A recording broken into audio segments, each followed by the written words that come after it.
Cultural Poetics, Part 2.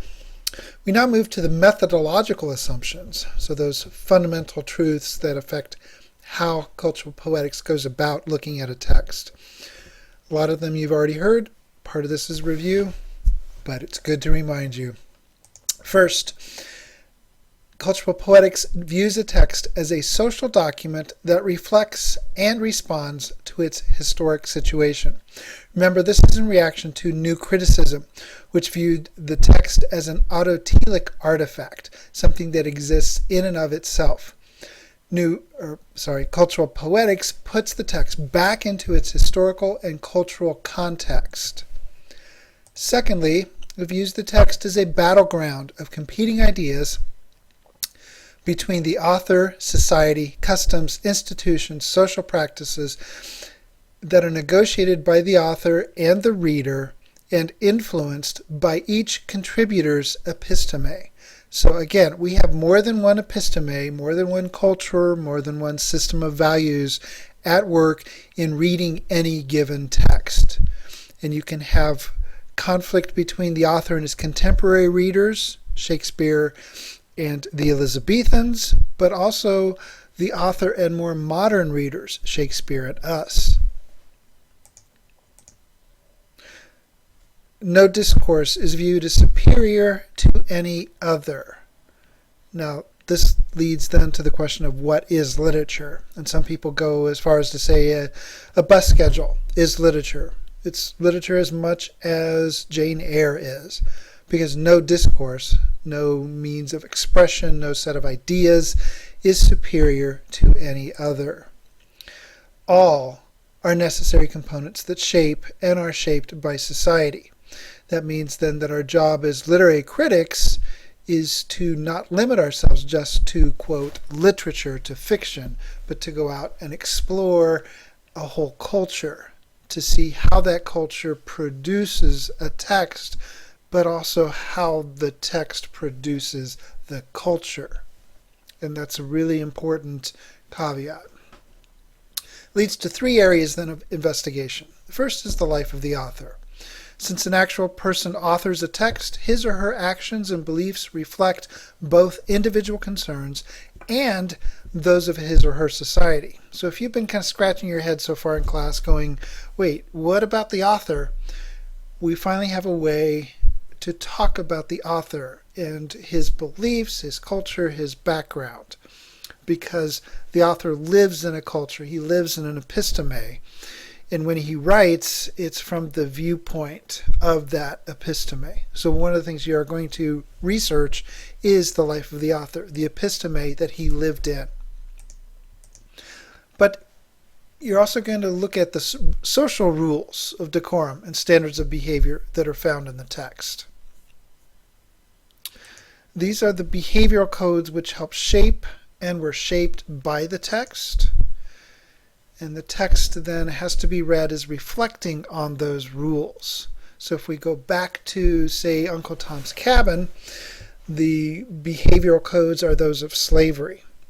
And how did those behavioral codes shape the book Uncle Tom's Cabin, the attitudes towards slaves and slavery in 1840s, 1850s United States? But then how were those codes also shaped and changed by the text?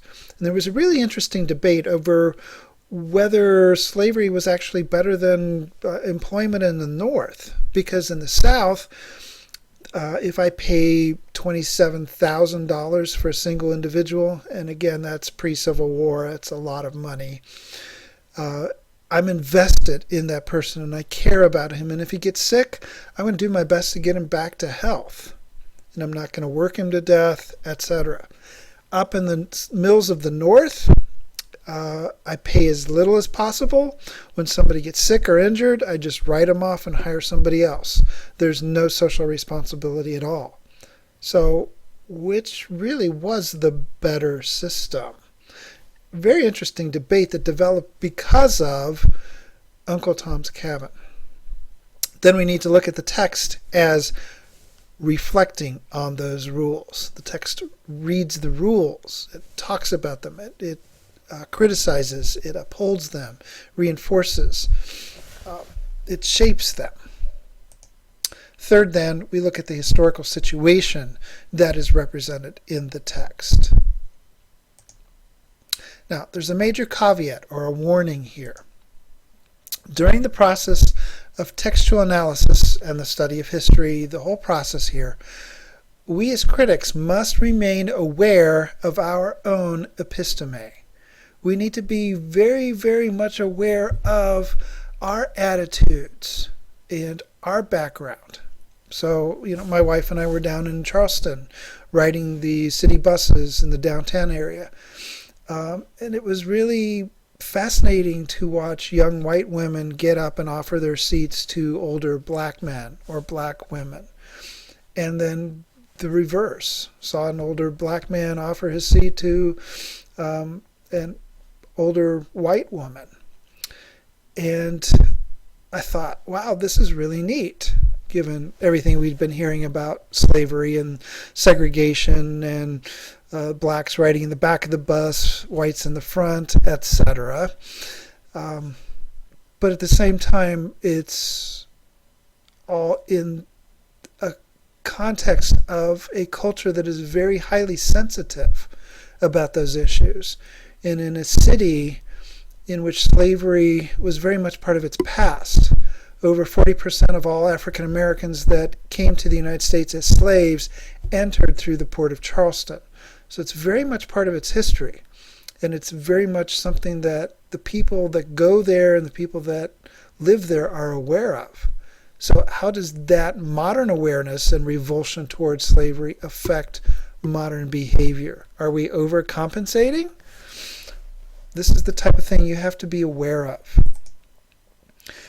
So our episteme then affects our assumptions about the text, affects how we build it up, how we construct it, and what meaning we see in it. And we need to be very careful to be aware of how our assumptions come from our own episteme and not say this is what is in the text when the author wrote it. No, it may be in the text because that's what I'm saying, because that's what I live. It also affects our choice of methods and how we employ those methods. So we need to be very much aware of what we're doing as critics. And this is a really important caveat. It's really valuable. And that is the end of the slideshow. See you in class tomorrow.